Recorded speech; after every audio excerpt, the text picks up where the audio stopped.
Ljudi, danas ćemo pričamo o vrstama prijatelja. Prijatelj na temu... Prva vrsta prijatelja koju ću da kažem jeste manipulator.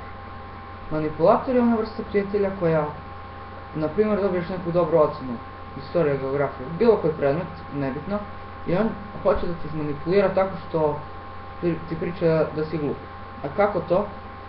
Sretao sam se ja sa takvima i priča, i on kaže da sam radio na puškice, ali sam s puškicama, ali sam prepisao nekog nekog tamo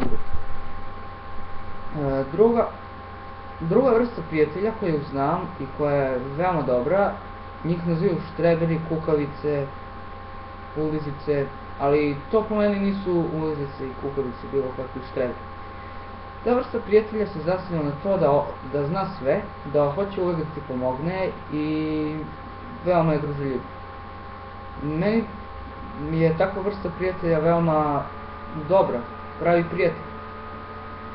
Treća vrsta prijatelja je ona vrsta prijatelja koja hoće uvek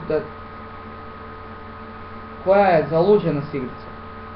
Na primer, ne sa više igrice, nego sa jednom. Na primer, Minecraft. Sretao sam se s takvim. Minecraft i Minecraft i Minecraft. I svaki dan nešto pominje i nešto radi Viperboss. I to u početku je smešno, ali posle ide na živce. Četvrta vrsta prijatelja je ona vrsta prijatelja koja nikad ne slaže, nikad ništa neće da ti uradi nažao. Po meni to su starinski prijatelji, što se tiče toga, pošto u starijim vremenima to nikad se nije tako radilo. Bilo je lepo i to sve, ali danas se to polako zaboravlja. Peta vrsta prijatelja je ona vrsta prijatelja koja ti neprestano ismeva. Naprimjer, ti imaš RAM memoriju, kao na primjer što imam 256 MB, veoma malo, sa slabim kompjuterom, i on dođe i počne da te ismeva samo zbog toga, zato što imaš RAM memoriju. A neće da gleda tvoje vrline, koje su stvarno vrline, koje su vrline, na primjer, da si dobar iz geografije ili istorije, ili tako tih predmeta.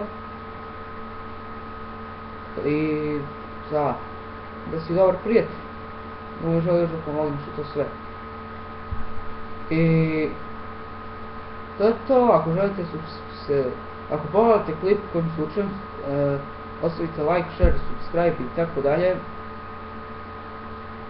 I tako da vam kažem samo jedno. Vidimo se uskoro. A do tada, nek vam bude sreća.